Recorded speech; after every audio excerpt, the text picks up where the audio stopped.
Dailies, but before that, a quick reminder of that story that, well, we are still gathering information where Senator for Migori, Ben Oluoch, is dead. He died at the MP Shah Hospital and he has been battling throat cancer. So just a quick reminder of those breaking news.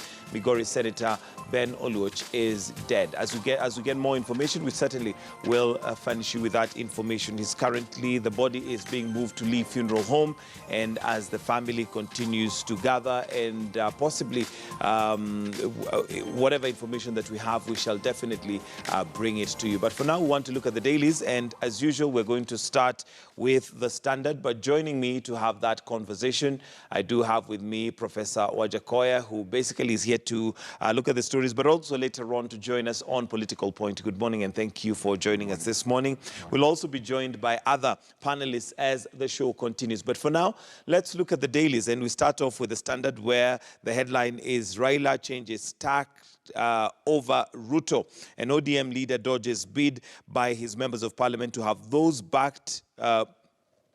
those who backed Ruto to move to protect party from internal strife and destruction. Very briefly, your thoughts on this, Professor, as we're going to look at this on Political Point, but maybe just your comments on the meeting that's taking place in Mombasa currently by ODM leaders and members of parliament who have basically gathered to, let's say, manage or put the house in order. I think what Raila is doing this time is very wise. It's a wise decision. It's unlike what used to happen before, when political leaders used to castigate their followers because of working with the opposition. And also, I must thank Raila for being realistic with the handshake. The president himself said that the time had come to end politics of rhetoric. But I can see that the deputy president, on the other hand, is trying his level best to inroad the strongholds of the opposition. Nothing wrong with that. But he's defying the president. And in that case, I would rather say that the president is being defied by his deputy. By his deputy.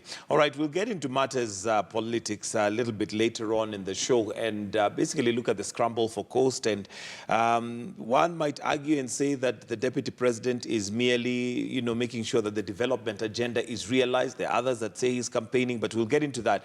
But there's also a story on page 6 of the Standard where EACC deal with company to return 800 million for clinics. Now, many of us will remember those containers that were brought to Mombasa and are still, at the port, basically as clinics, mobile clinics, but were never utilized. And the EACC is negotiating for some of the money to be returned, as these containers were highly inflated. The deal shows that the Chinese company from Guangzhou, Moneybox Steel Structures, received 525 million, and the go-between, what we would call in Kenya the middleman, was left with a whopping 275 million just for negotiating that particular incident. And Professor, maybe just for one who has worked with the police and intelligence, when we're talking about corruption, is this a case of corruption or this is just merely theft? That is 275 million that is shillings. Theft, and the AICC action is serenious. I think they're trying just to cover themselves. AICC should be disbanded and returned to the DCI, and a lifestyle audit of those officers should be taken into consideration on a serious note. Because these are the people who have been aiding and abetting crime. And if you look at what has happened before, we have not had any kind of serious prosecution by these fellows. So by the time they're trying to do some kind of exercise, to Kenyans and the majority of Kenyans, this is a serenious exercise. What do you think actually bedevils the EACC? Because it's not that the structures are not there. They have the rules and regulations under which to operate, but their excuse has been their lack of ability or power to prosecute. What really do you think is the problem with the EACC? Because as an institution and as a thought by the Constitution, it may not be a problem. Is it the operators? Is it the people in charge? I think it's the people who appointed them, because these are just stooges who are appointees of some of those political big ears, as we know them. If you look at the lineup of the AICC membership, you'll find out that the way they came into existence was through lobbying. Even though there was that kind of ego treatment by actually having the exercise to pass through the Public Service Commission, that was just a rhetoric exercise. And as such, those people who are in the office are actually playing the whims of those who appointed them. Lobbyists and lobbying and mediocre middlemen who have actually infiltrated all areas of government through loyalty and appointment. So I have no confidence in those people. All right, and talking about infiltrating the whole government, and corruption just seems to be something that we cannot get rid of just like that. But on page 7 of the Standard, again, we have members of parliament querying 8 billion equipment deal. Now, the PS was put to a task to explain why the price of a CT scanner was quoted at 227 million Kenyan shillings instead of 40 million. Now, that's a huge difference. 227 million instead of 40 million shillings. Again, theft. I think in broad daylight. From what you have just said, I think Parliament should now work in reverse, in that they should be involved in the tendering system, whereby if there is a tender which has been passed, or I would rather ask Parliamentary Committee on Tendering, or if it isn't, on finance, to relook into these tenders before they are passed. Because what is the point of looking into them after the fact? Most of these MPs are actually stooges of corruption. Their hands are involved. Equity requires clean hands in any kind of deals that take place. So if you find out that MPs come in after the fact, and some of them are actually the culprits who are involved in this corruption, then that is an exercise in futility. But if it was in US, where Congress looks into, Congressional Committee on Tendering has to approve tenders after scrutiny, in that if anything happens thereafter, then they will be held responsible, that would work. So these parliamentary committees, I take them with a pinch of salt, because the majority of these members of parliament are crooks. And could that be also by virtue of the fact that majority of them are allowed to engage in business and at the same time be members of parliament, just creating a conflict of interest right there? Well, there is nothing wrong with the member of parliament engaging into business. In the world of capitalism and free movement of goods, and market-friendly notions in open market, free markets, anyone can do any business. There's nothing wrong with me doing my business. But is it okay for members of parliament possibly to be able to have access to business with government? Because that right there is a conflict of interest. That's why I'm saying that the Kenyan MPs are the most greedy MPs in the whole world. And I have a feeling that whatever goes on in the current parliament, Kenyans should not take them seriously. Although not all of them are greedy. I mean, no, there's some 90%, I'm sure would. 90% are actual thieves. That's a huge number. And, okay, and well, I guess looking at their oversight role, what is it that you'd expect the members of parliament to do, especially with some of those committees like the PAC? Well, some of those committees should be abandoned. And I would rather say it in the following way, if I was actually to look into the happenings in Australia and Ireland, and of course as a member and a leader of the Roots Party of Kenya, I would rather go it in the People's Consultative way, the People's Assembly, in that if anything has to be discussed at the national level, that discussion should actually go into the grassroots, so that members of the taxpayers and members of public should actually look into the whole thing holistically, particularly if it's affecting them. If you look at the UK, which doesn't have the constitution, the royal prerogative empowers Her Majesty's government and government ministers to look into issues that affect the citizens of the United Kingdom in the following manner. A minister will come up with an issue, or government will come up with a policy, and before that policy is actually put into practice in Parliament, members of the British community discuss it from the grassroots community town center meetings. And if they find out that the minister is likely, if they pass it or the minister passes it and they find out that that's likely to affect them, then the courts come in with what we call judicial review. So everything in UK goes through the courts to be polished so that there will be no there will be no issues that will actually hold Parliament accountable because the people have been involved right from the grassroots. But here, you'll find out that even though the preamble of the Constitution in this country has this connotation of we the people, the preamble puts the people at the head, then the preamble comes second, and the Constitution comes second. Any other thing, including legislative acts, come fourth. Below that. But if you look at those who have been empowered by the preamble, which was very, very wrong, and I was opposed to this Constitution right from the beginning, and I even told Pal Yashigai in London that we were not ripe yet. It was just some kind of mediocre policies which were put on the people without full discussion and giving them a holistic period of about 20, 25 years for it to grow. Now you'll find out that now MPs take advantage of the preamble and come in with anything they want to pass in Parliament without consulting the people, without going into community-oriented kind of discussion. And they come in and they say popular participation by just putting up questionnaires and asking a few people in their areas to pass legislation. That is unlawful. All right, and we do have a member of parliament who's going to be joining us not too long from now, so we'll hear what he has to say about that. But let's still look at other stories on the papers this morning.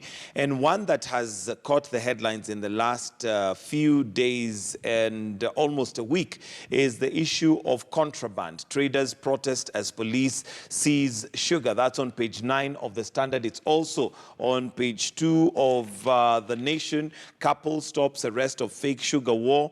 You're one who is well versed with matters security and how the intelligence works.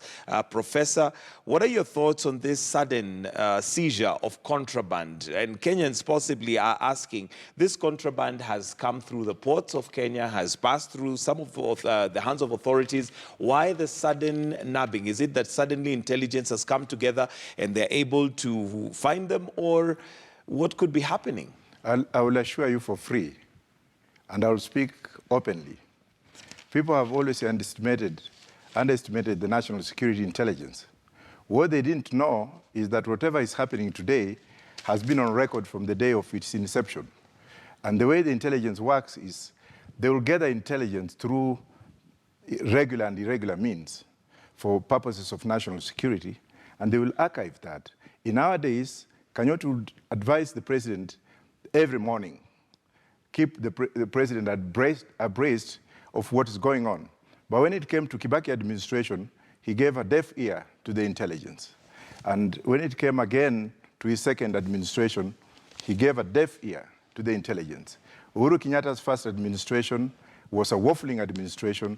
I don't think whether he took the intelligence very seriously. But probably it was one way of having a technique in that if he was to be re-elected, then he will come in. Now, whatever is happening is very correct. That information has been stored and disseminated by the members of the intelligence community. And whatever people are thinking about, but let me put a footnote on this. Most of the arrests that are being done today are associated with Jubilee politicians, and particularly Jubilee wing from the Rift Valley. I'm yet to hear the deputy president come up and issue a comprehensive statement. I'm yet to hear Murkomen come out and issue a comprehensive statement on the scandals.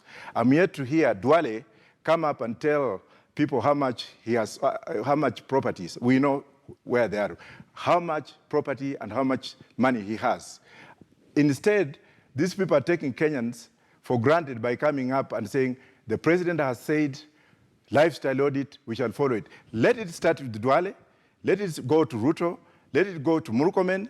Let it even go to Sudi. Why those specific individuals? Because the president is on record as saying that it will start with him and then filter down. But why those specific Why are they now individuals? going in to castigate the president by telling the president that they should now look into his dead father, a man who should be honored where he's lying near parliament? Some of these stupid MPs are coming up and saying that a dead man should be resurrected and then be audited. That is foolishness. And now that you've brought that up, there's also a story here which I'd like to hear what your comments are, and that's on page 5 of The Nation, where graft war is a witch hunt. And this is according to Senator, Nandi Senator Cherargei, that the war on corruption as it is right now is basically a witch hunt and will not yield much. I wish he was here because I was told he was coming. Well, he's supposed to be here, Yes, so and I hopefully would he's like going to to be here tell this shortly. young MP who just came out from Kenya School of Law that he is actually a surrogate.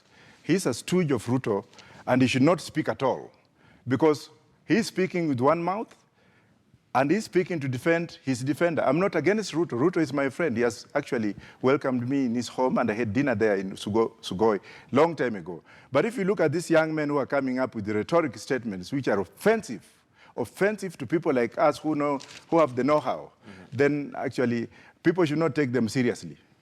Okay, and according to him, he says that, well, it is a witch hunt, and he says that we're witnessing name fighting that is ultimately meant to keep the big fish safe. But the question here again being, even as we continue with this war on corruption, we've not seen any major names being named. We've had some very huge amounts of money lost from the coffers, which logically one would imagine there must be some authorities that are aware. Let this man come here and tell us what why Keter, the Minister for Energy, has not resigned with the issues of Kenya Pipeline.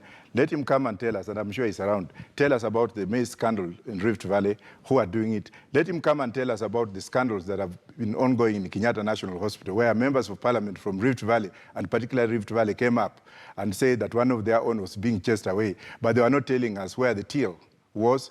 They are not telling us who dipped his hand in that till. And up to now, the Kenyatta Hospital issue has just come under the carpet. And some of them are foolishly coming up saying that this is the work of the police, they should investigate. They are in for it because the NSIS is aware of all these things. And sooner or later, they will all rot in jail. All right, and well, that's a story that we're going to look at as we carry on. But let's look at now the Daily Nation, where the headline is Raila, ODM to gun for Uhuru job come 2022. And that's a story that we're going to look at as we look at the scramble for the coast on Political Point, which is coming up not too long from now. But maybe just to get your thoughts, also on the World Cup, we cannot ignore that one of the biggest events of football is taking place. Kane breaks Tunisian hearts. I don't know if you've been following football and if you have a particular team that you're garnering for. Well, my son plays for Arsenal junior team. He's signed for Chelsea. And I've left that prerogative with him to run over it.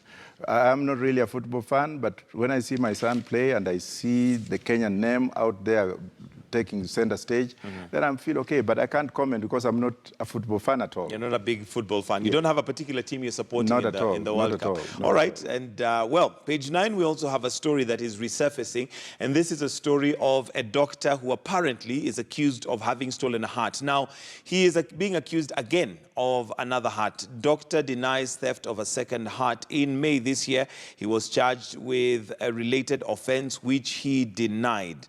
Very, very worrying, case right here of a doctor who apparently was dealing with body parts. As Dr. Nikal, Honorable Nikal, is about to come in, let me come on record as an expert on body organ tissue transplants from the legal perspective. If you look at the dead bodies, the question that I pose even in my writings is, do dead people have rights? Or do we have the rights of the dead? And I came up with a proposition before I answered that question, that when it comes to law, a dead part or a dead organ has no substantive claim unless it's under the laws of inheritance. So who has got a claim in a dead body, for example? If somebody dies, and somebody steals a body part of that person, what kind of offense can this person be charged with? Will he be charged with stealing a body part of a living person? Or will he be charged with stealing with that body, or with a body part of a dead person? This is just summary offenses in the UK, where the issue of stealing dead bodies was actually very paramount after the First and Second World War, where some soldiers came up and because of the fighting, they lacked some parts of their body like teeth, and somebody would go in a dead body pluck out the teeth and put in him harvest. Yeah. So I don't want to go into it holistically, but stealing body parts brings in the issues of moral responsibility and fabrication of society. But if you acquire body, a body organ from somebody, then it depends on how the law is constituted to give you whatever, but I'm not going to go into details. All right, and well, that's basically what we have on the dailies this morning, and do get yourself a copy of The Standard or The Nation and see what else is there. Basically, quite a number of interesting stories right there, and that's where we're going to wind up our newspaper review. But a quick reminder of our question of the day today, where we'd like to find out from you your thoughts on some members of parliament who feel that the current war on corruption, do you agree with the section of MPs claiming that the war on corruption is a witch hunt? We are going to have the Senator Cherargei in studio and hear his thoughts on that basically as we carry on. But I'm trying to see whether I can get some of your feedback so far on what you feel and what you think so far, and do you agree that it is a witch hunt? We have Joseph who says no, the president has finally cracked the whip, lifestyle audit is the way to go. We do have Alfred who also says that a lifestyle audit is definitely the way to go as it has worked in other countries. It should also work in Kenya. Michael Michelmo says yes, I guess he's agreeing that apparently it is witch hunt. Salad Malicha says that an absolute no, disagreeing that it is not a witch hunt, and possibly if you can give us details of why you think what you think. If you say yes, why do you think it is a witch hunt? If no, let us know why you think it may not be a witch hunt. Do let us know what your thoughts are. The hashtag is Morning Express KTN. If you'd like to tweet, it is at KTN News. And also a quick reminder of that story where we have breaking news where Migori Senator Ben Oluoch is dead. He died at the MP Shah Hospital after a long battle with throat cancer. So that's breaking news, but as we get more information, we certainly will give you that information. For now, we want to take a short break, and at this point, we're going to release KTN Home and say goodbye to them for Life in Style to begin. Otherwise, on KTN News, we have the political point coming up, and I already have the panelists in studio ready to have a discussion and see how things are happening on Political Point right here on the Morning Express. So we take that short break. When we come back, it's time for Political Point.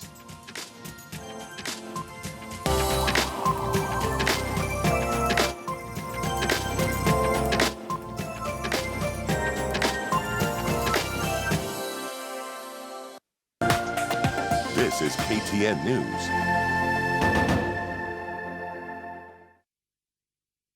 When someone you love becomes